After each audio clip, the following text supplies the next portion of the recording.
भगवान का मैसेज आया होगा, मोदी जी नोटबंदी कर दीजिए। नोटबंदी कर दिया, डायरेक्ट ऊपर से आया मैसेज, ऑर्डर आया खटाक।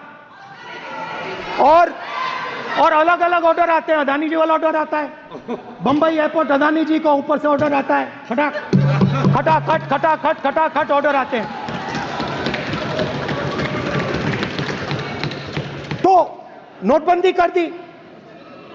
स्मॉल और मीडियम बिजनेसेस जो हैं, जो हिंदुस्तान की रोजगार की रीढ़ की हड्डी है, बैकबोन है, उड़ा दिया, उड़ा दिया, खत्म कर दिया। आज नतीजा यह है कि ये जो भी करना चाहे करें, हिंदुस्तान के युवाओं को रोजगार नहीं मिल सकता। Job creation backbone is broken, finish, खत्म। नोटबंदी की, गलत जीएसटी लागू की, उड़ा दिया। अब मैं सोचता हूं, पहले मैं सोचता था ये पता नहीं कैसे हुआ, अब मैं समझता हूं कि ये अदानी जी, अंबानी जी जैसे लोगों के लिए किया गया था। ये रास्ता साफ करने का तरीका था, रास्ता साफ करने का तरीका था। इनकम टैक्स डिपार्टमेंट उनके पीछे पड़ा रहता है। जीएसटी, डिमोनेटाइजेशन, 24 घंटा उनको तंग करते हैं। उनके कैश फ्लो को रिस्ट्रिक्ट करने की कोशिश करते हैं, कैश फ्लो को क्रश करने की कोशिश करते हैं कि वो परे हट जाएं और अरबपति उनकी जगह ले लें। आप छोटे व्यापारी से पूछ लो, किसी भी स्मॉल मीडियम बिजनेस ओनर से पूछ लो, ये आपको बता देगा। गुजरात में मैं गया, टेक्सटाइल ओनर्स के साथ मेरी बात हुई। मैंने उनसे पूछा नोटबंदी क्यों हुई, जीएसटी क्यों हुई? साफ बोला, अरबपतियों की मदद करने के लिए जीएसटी और नोटबंदी की गई है। नरेंद्र मोदी जी अरबपतियों के लिए काम करते हैं, सीधी सी बात। मैं जाता रहता हूं और आपको गुजरात में हराएंगे इस बार। आप लिख के ले लो, आपको ऑपोजिशन इंडिया गठबंधन गुजरात में हराने जा रहा है।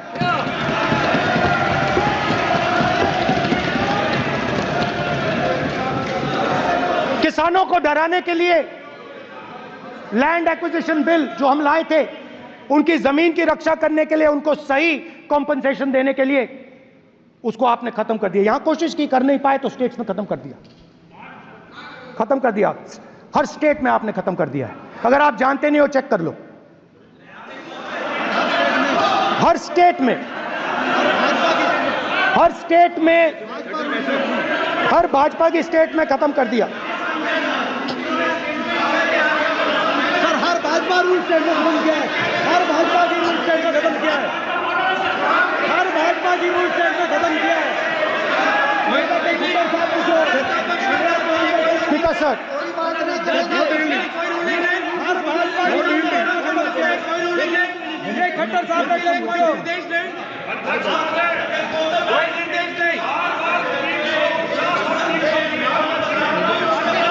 सत्तापक्ष बार खड़े होकर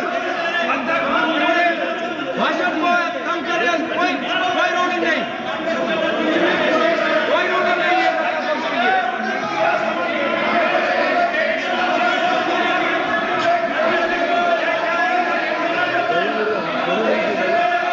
कोई रोक नहीं है। उनको बैठने के लिए नहीं कहा जा रहा, इनको बैठने के लिए नहीं कहा जा रहा, इनको बैठने के लिए नहीं कहा जा रहा। सत्ता पक्ष डिस्टर्ब कर रही है सर। अध्यक्ष महोदय, सत्ता पक्ष डिस्टर्ब कर रहे हैं। अध्यक्ष महोदय, सत्ता पक्ष डिस्टर्ब कर रहे हैं। किसानों को ये देखिए सर, ये देखिए just give me a list of BJP states. आप किताब लेके क्यों खड़े हो? कानून बनाना चाहते हो? आप क्या बोलना चाहते हैं, कानून से बताओ। स्पीकर का डायरेक्शन है सर, स्पीकर का डायरेक्शन 115, और वो ये कहता है सर, वो ये कहता है कि कोई भी मेंबर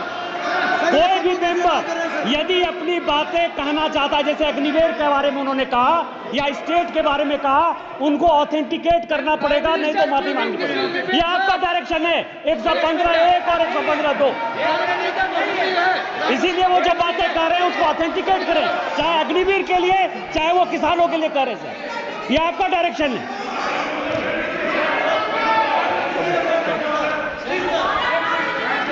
तो किसानों को जो हमने लैंड एक्विजिशन बिल तैयार किया था सही मुआवजा दिलाने के लिए, उसको आपने रद्द किया।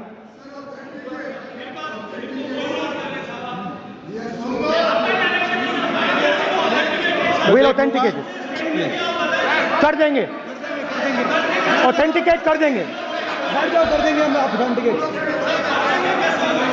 बैठ जाओ, कर देंगे ऑथेंटिकेट। उसके बाद किसानों को डराने के लिए, याद रखिए शिव जी कहते हैं डरो मत डराओ मत, किसानों को डराने के लिए आप 3 नए कानून लाए। प्रधानमंत्री ने उनसे कहा कि ये आपके फायदे के कानून हैं। सच्चाई थी कि वो अदानी जी अंबानी जी के फायदे के कानून थे। हिंदुस्तान के सारे किसान खड़े हो जाते हैं। आज तक सड़क ब्लॉक है। अगर आप वहां जाएंगे आज तक आपको दिखेगा कि वो सड़क जिस पे किसान आए थे वो आज तक बंद पड़ी हुई है। हरियाणा में 2 जगह किसान खड़े हो गए, कहते हैं नहीं ये हमारा नहीं है, आप हमारे से हमारी मेहनत का फल छीनना चाहते हो, हम इस बात को एक्सेप्ट नहीं करेंगे। आप उनसे बात नहीं करते, आप उनको कहते हो, आप बात नहीं करते।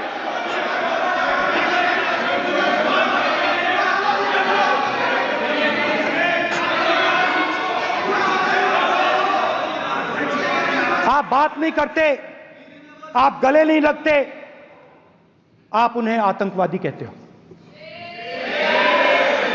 आप कहते हो ये सब आतंकवादी हैं। झूठ नहीं है, झूठ नहीं है, सच है, सच है। गृहमंत्री जी, मान्यवर, मैं समझ रहा हूं कि विपक्ष के नेता नाते पहली बार बोल रहे हैं, मगर नियमों के पुस्तक के बाहर वो नहीं जा सकते। ये स्टेटमेंट करे कि हम कहते हैं कि किसान आतंकवादी, तो कैसे सदन में चल सकता है मान्यवर? आप एक तरफा नियमों के ऊपर जाकर उनको रियायत दे रहे हो मान्यवर, हमें संरक्षित करिए, ऐसे नहीं चलता। 700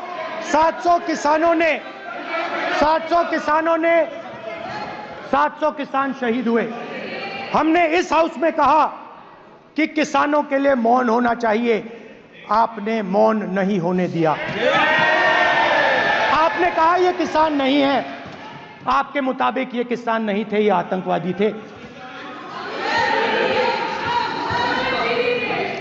देखिए आपकी एलाय सिर हिला रही हैं, वो भी सहमत हैं, कौर जी सहमत हैं। देखिए हमारी जरूरत नहीं है, वो सहमत है आपसे, वो सहमत है।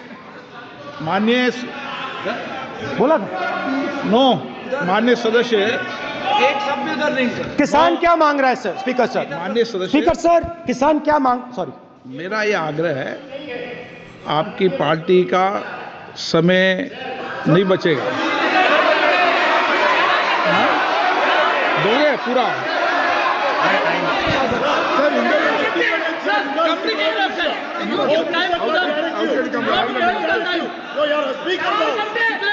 आप नहीं बोलेंगे, नहीं बोलेंगे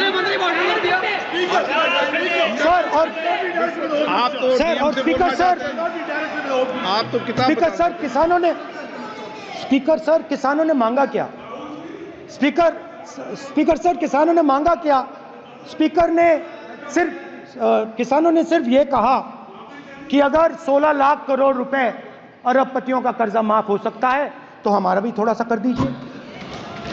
किसान ने यह कहा कि हर प्रोडक्ट के लिए सही प्राइस मिलती है, हमें भी एमएसपी दे दीजिए। और आप लोगों ने कहा किसान का कर्जा माफ नहीं होगा और एमएसपी नहीं मिलेगी। सर मेरा सवाल है सर, इस माइक का कंट्रोलर किसके हाथ में? प्लीज बैठिए बैठिए सर ये ऑफ होता है, प्लीज बीच में माने ऑफ हो बैठिए जाता है। प्लीज। ये बार कई बार विषय उठ गई और बहुत गंभीर, और माननीय सदस्य आप प्रतिपक्ष के नेता हैं, आप सदन के बाहर भी ये बात कहते हैं कि माइक बंद कर देते हैं। मैंने कई बार आग्रहपूर्वक किया कि आसन पर इस तरीके का आरोप नहीं लगाएं। नो प्लीज बात सुनिए। आसन पर सभी दल के प्लीज आसन पर सभी दल के लोग बैठते हैं और सभी दल के लोग सभापति तालिका पे हैं और सब जानते हैं कि एक व्यवस्था होती है, जिस भी माननीय सदस्यों को आग्रह किया जाता है बोलने का वो बोला जाता है, और जिसको आग्रह नहीं किया जाता उसका माइक चालू नहीं होता। आप बोलने के लिए खड़े, आपका माइक कभी बंद नहीं हुआ, कभी बंद नहीं हुआ। आप अगर आसन में जो भी विराज रहे हैं वो अगर आपका नाम नहीं पुकारते हैं तब माइक चालू नहीं होता। ये व्यवस्था हमेशा इस सदन की रही है, पुराने में भी और नए में भी। कभी आसन पे व्यक्ति पर माइक का कंट्रोल नहीं होता। दूसरा, माननीय प्रतिपक्ष के आप नेता हैं और आपसे ये अपेक्षा की जाती है कि आप लोकसभा की प्रक्रिया का संचार नियम का पालन करें, संविधान की जो व्यवस्थाएं दे रखी है उसकी पालन करें, और सदन में बोलते समय किसी भी धर्म को के ऊपर ऐसा आक्षेप नहीं करें जिससे पूरे देश के अंदर विषय पैदा हो। यह आपसे अपेक्षा की जाती है। सर मैं बिल्कुल आपकी रिस्पेक्ट करता हूं स्पीकर सर, मगर मेरे भाषण के बीच में सच्चाई है कि माइक ऑफ हो जाता है। मैं क्या करूं, हो जाता है वो। अब आपने देखा मैंने अयोध्या शब्द यूज किया और माइक ऑफ हो गया। नो, अरे ये प्रधानमंत्री मोदी जी के टाइम में आधा पैर आएगा क्या? तो अयोध्या ने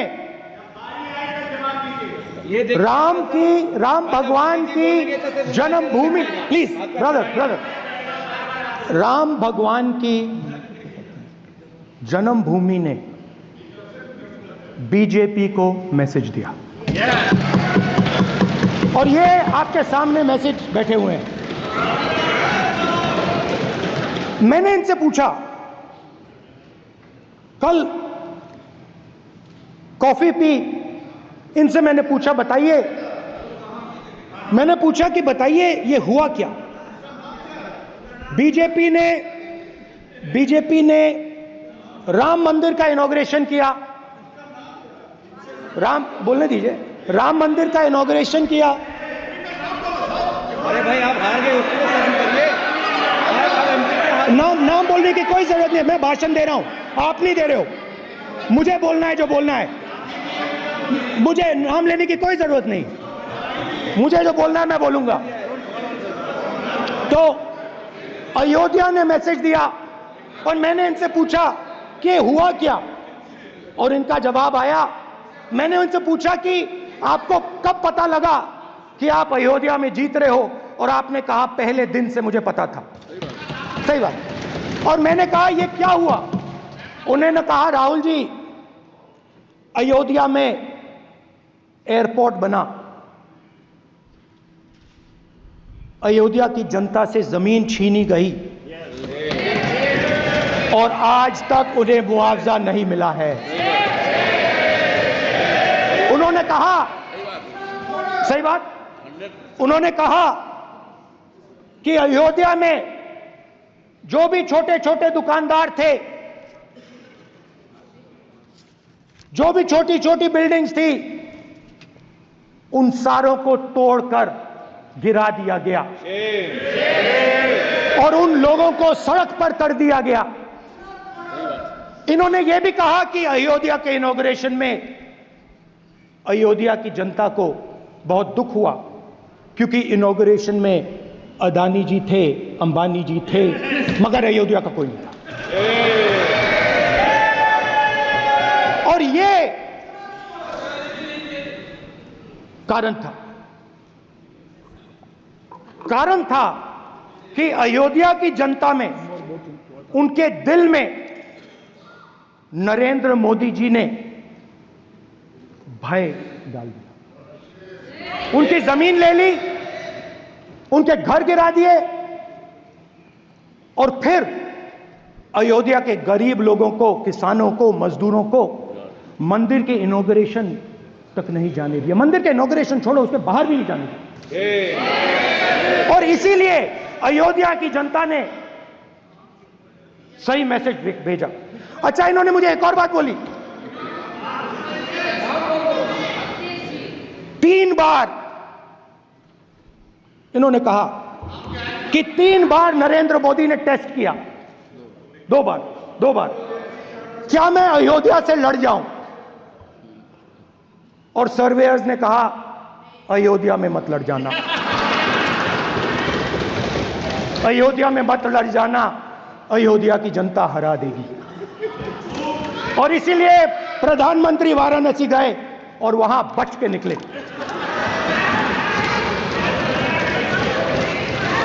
तो अयोध्या की जनता को डराया, पूरे देश को डरा दिया। मैं आपको बताता हूं, आज सुबह में आया, राजनाथ सिंह जी ने मुस्कुरा के मुझे नमस्ते की और मोदी जी बैठे हैं, मुस्कुराहट नहीं, सीरियस, नमस्ते भी नहीं करते, कहीं मोदी जी ना देख लें, प्रॉब्लम हो जाएगी। वही कहानी गडकरी जी की है, सच्चाई है। अरे भाई, अयोध्या की जनता को छोड़ो, ये तो बीजेपी वालों को डराते हैं।